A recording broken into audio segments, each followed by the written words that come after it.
Welcome back again, community. We're going to be going over one of my favorite topics, and that's M1 finance.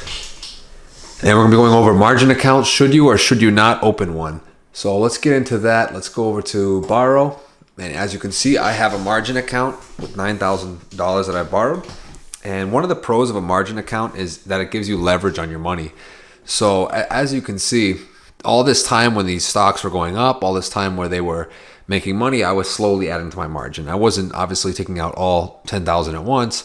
I was adding a little bit, and it pushed my profits up really high. So I was able to make a lot of money very quickly. So that's one of the pros to it. The con to that as well, though, is when it turns around and the market starts going like this, you start to lose money faster because the money that you do have is losing money and the money that you've borrowed is losing money, but you're also still paying interest on that borrowed money.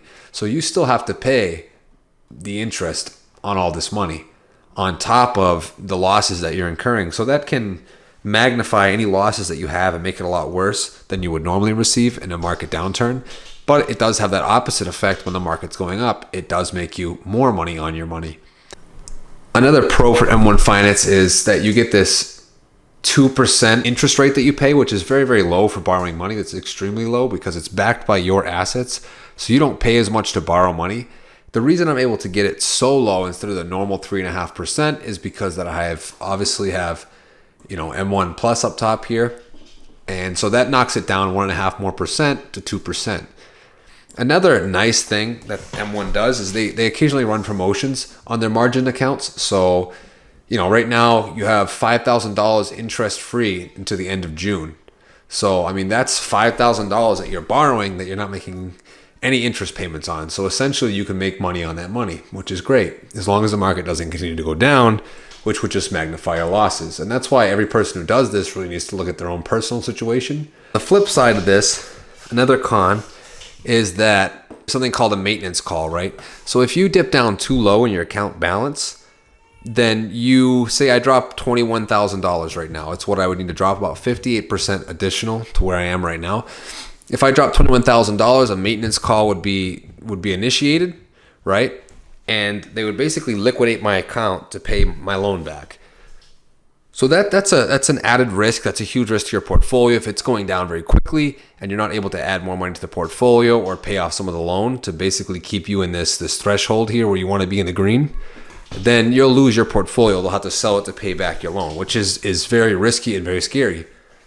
But if you can take on that added risk and you're okay with that added risk, you could make a little more money. It's just something to keep in mind when you do this, is that that's a risk to doing it. Get your bill every single month with margin. What happens is it accrues daily. So you'll get your interest accruing daily. It'll add and you have your billing cycle. But what happens is that if you don't have the money in your actual invest account, so your cash balance right now is 1 cent, but you owe $6 this month. Pretty low bill projected because I'm not paying any interest on the first $5,000. So that's pretty helpful. So that $657, obviously I don't have it in my account right there. What it's going to do, which is nice because I still have $3,200 in credit available, is it'll basically just add that $6 onto this money I owe. So I actually don't have to pay anything. There's no minimums I have to pay. As long as I'm within my allowable amount of credit, then I don't have to pay anything at the time. So I could just pay every time it gets to, $200 that I owe, I could just pay it. Boom, done. And that's no issue. So I kind of think of that as a plus. It's pretty nice that you don't have to, let me send this $6 in to keep, pay my bill on time. There's nothing like that because they know that you're backing it with your portfolio of your account. So there's no risk for them, really. They cover their side on the risk, so they can give you a low interest. They can give you that no problem because they know one way or the other you're going to pay back your loan, whether they have to take it from you or whether you're going to actually pay them. So there is that side too, which is they are covered, they're protected, and they know that, and that's why you're able to get 2% interest, where normally a personal loan might be 7 to 10% interest, which is pretty high. So say that you needed to do some work on your house, say you need to get something done. You could borrow money from this account, not have to sell your stocks, and then just pay it back.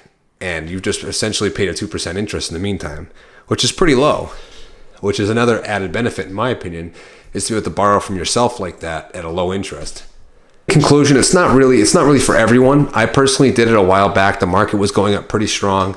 I figured it made sense for me at the time. I did come into a little bit of trouble, like I was saying, when my account got pretty low for a minute, and it got somewhere in this orange region here, and I almost had, I was getting pretty close to a margin call. I mean, I still had some space, and all I did to take care of that was I transferred some money. I paid off like $2,000 of my margin, and I basically just added more money to the portfolio when we were on the downswing, basically just to keep my margin in a good, safe point.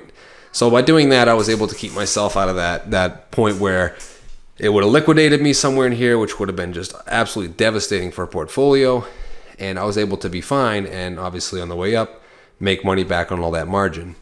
So it does work out, but it can be very, very risky for your portfolio. For each person, it's going to be one of those things you have to weigh out for you if it makes sense. In any case, let me know what you guys think. Let me know, if you guys plan on doing any margin, if you guys have M1 Finance Plus, what you guys think of it, and how you guys are doing right now with the economy the way it is and the way that it's going down. How are you guys riding out? Are you doing a little better than I am right now? I mean, I'm down 16.25% since the drop, but I mean, there's a reason for that, and that's because I'm super heavy in real estate. As you can see, quite a beating on both my real estate stocks. But one thing to note, which I'm surprised about, and I might be changing my portfolio once it comes back up, is that VNQ, which is what real estate light is in my portfolio, has done significantly better than a basket of my own hand-picked real estate stocks. It's done significantly better overall, as these have taken quite a beating. Even though some are still positive, overall they've been hurt pretty badly, and it will take a while to recover.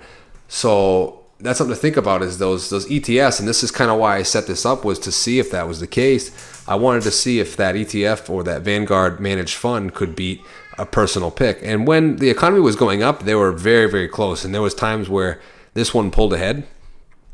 But in the end, that managed fund held up a lot better when the market went down. And that's something I'm going to think about going forward, is to maybe, instead of having these two funds for real estate, maybe transfer real estate heavy into real estate light.